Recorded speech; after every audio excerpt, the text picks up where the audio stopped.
Strap it down for a deep dive into the strategic layers guarding democracy. From parliamentary gymnastics to citizens' fortifications, join me in decoding the playbook against potential threats to the 2024 election. Dancing in the Dark, Steps to Avoid a Constitutional Coup in the 2024 Election, written by Mark Medish and Joe McCleary, and reviewed by me, David Washington. This is the David Washington Show. Let's go.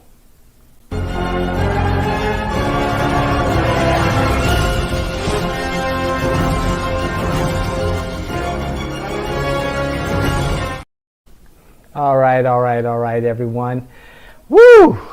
This is the David Washington Show. I am your host, David Washington, your political innovator here at the J and Washington Network. All right, so here's the main argument to what I'm going to discuss today. The fragility of the U.S. electoral process is exposed, and the 2024 election could be vulnerable to manipulation by actors who reject democratic norms. Medish and McCleary, the authors of this article, Dancing in the Dark, Steps to Avoid a Constitutional Coup in the 2024 Election, propose steps to safeguard the election and prevent a constitutional coup. So, here's the background.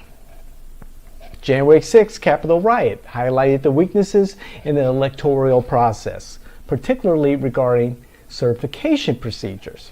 Check. The authors expressed concern about a potential decline in good faith participation and a rise in efforts to undermine the election results. It's not over, people. So here are the potential vulnerabilities, and pay close attention. 1. Hijacking the House.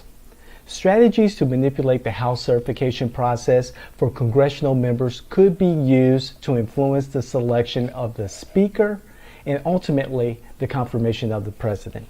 Now remember, the current Speaker, Speaker Johnson, is election denier. Speaker Johnson was one of the individuals who rounded up about 130 fellow congresspeople to stop the count. Okay? To stop the certification of the electoral votes. Disputed certifications at the state or House level, could delay the seating of a new House and prevent a clear majority of either party. In the mid-'80s, the Democrats seated their own candidate over the certified Republican in a heated contested election. So hey, there is a history of this occurring, and the Democrats are on the end of seating a congressperson despite the electoral conclusion that resulted in a Republican having that seat. That's in Ohio, if I remember correctly. Speaker Johnson, remember, a demonstrated election denier, could exploit House rules to manipulate the outcome. Second, short circuit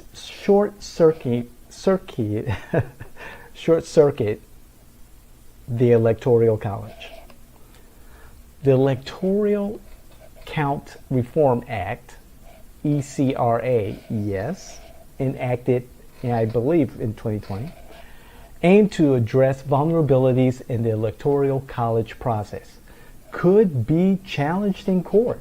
Yes, the ECRA was created to try to prevent what occurred on January 6th and 25th, and when, the electoral count was being held hostage. Even with the ECRA, a newly constituted House might not adapt its provisions. Each new House has to adopt its provisions. creating uncertainty in the certification process. So remember that piece. Number 2, the short circuiting of the Electoral College is a potential vulnerability to the seating of a new president. Number 3, filibustering the presidential inauguration. Delays in resolving the election disputes could push past January 20th, the deadline for swearing in a new president. So you have a group of congresspeople whose elections are being disputed that could cause the delay, or whatever could cause a delay of the swearing in of a new president. The Presidential Succession Act is unclear on how to handle such a situation and potentially leading to a crisis. Now, here are some of the recommendations that were given by the authors. Public awareness, of course, you want to start there. Emphasize the importance of democratic norms and trust in the election process. Y'all need to get out there. Y'all need to get out there, either side, whoever, and let the public know. You need to educate yourself. This is what is happening. This is what could happen. And yes, this is a possibility. Nothing's off the table. This is a possibility. Look at January 6th. Legislative action. Strengthen laws to protect against foreign interference, okay? Secure voting systems, okay? And ensure clear guidelines for resolving disputes. That's the key right there. If there's a dispute, how are these issues going to be addressed in a timely, efficient manner? Empowering election officials. Provide adequate resources and training for election officials across the country and every state and every county to effectively manage elections. That is important because we know that, some of these election offices, supervisors of elections, secretaries of states, do not have consistent methods across the state, across different counties, and counting the vote, the resources to bring people on board to be poll watchers or election judges and so forth and so on. We need to make that investment, and the last time I checked, we haven't made that investment in our electoral process, especially at the state and local level, and making sure that we have the finest electoral system in the world. And finally, international cooperation. Collaborate with allies to counter foreign interference and promote democratic values, real democratic values. That's a conversation for another day, but of course, international cooperation. We don't necessarily need, or maybe we do, you can challenge me on that, please comment.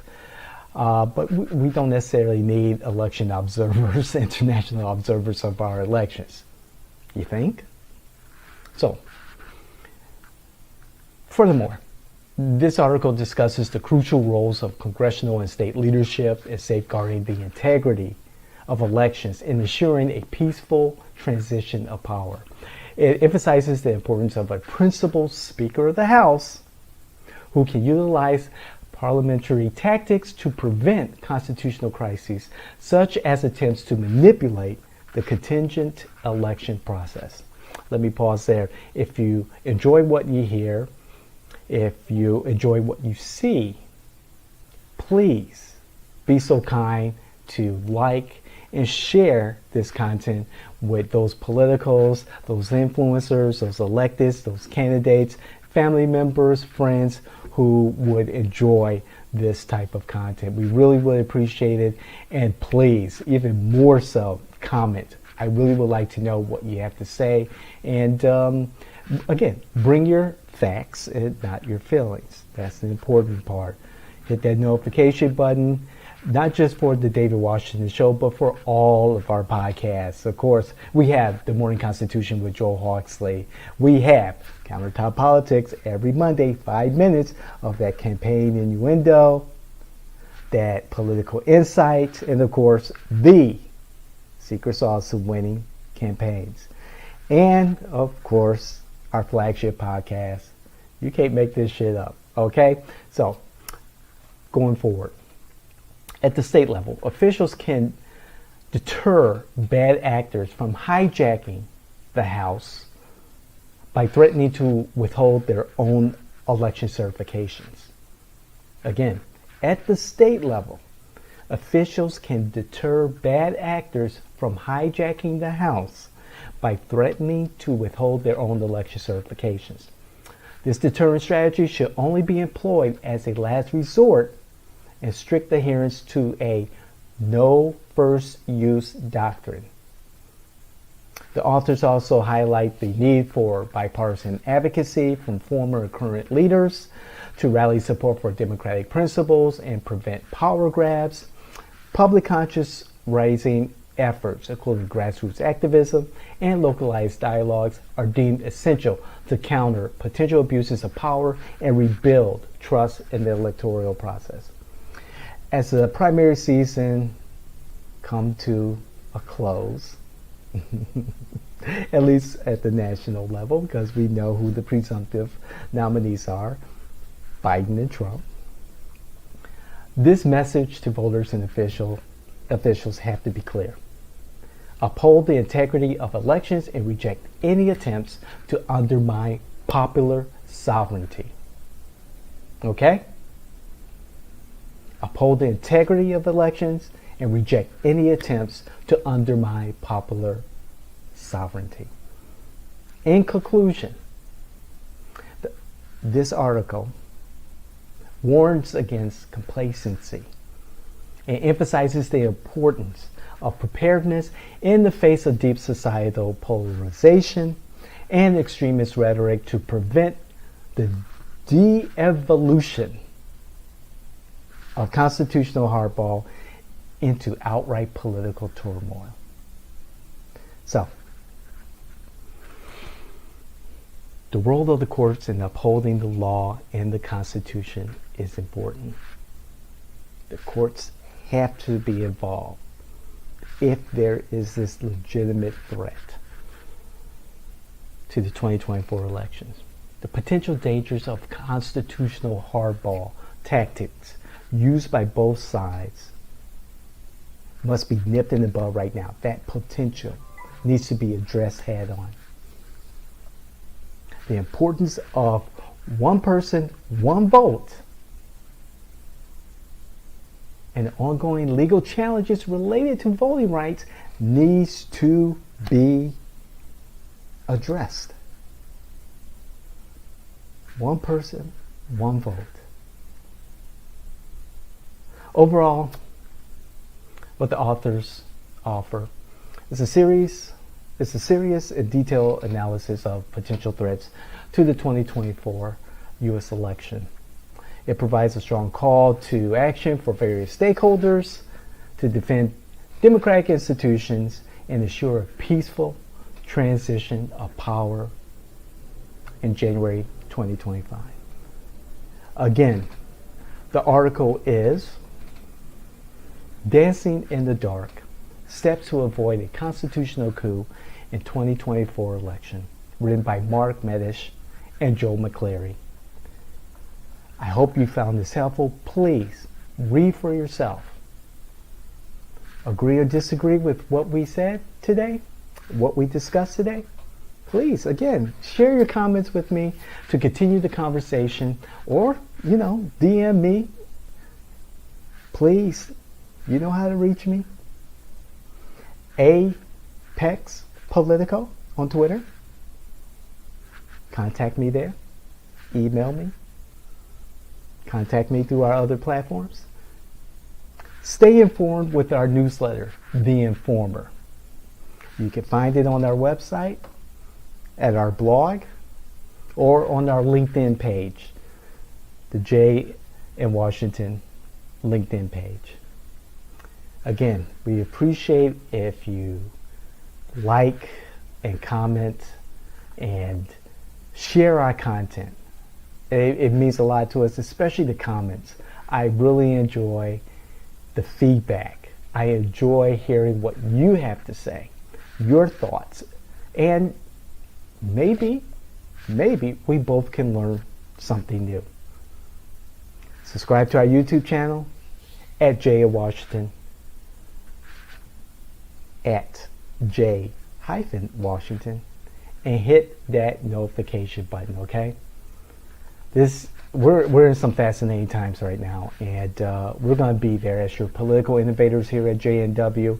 We're going to be there every step of the way. It's what we do. I enjoy what we do. It's great, and I can't see myself doing anything else but this right now, because it's a passion. Democracy is a passion. Civic engagement is a passion. And we're here. We're going to be here.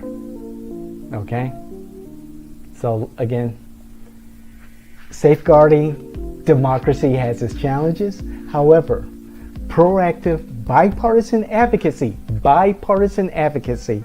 and grassroots engagement remain vital to prevent the erosion of our republic's foundational principles. God bless you. God bless your families.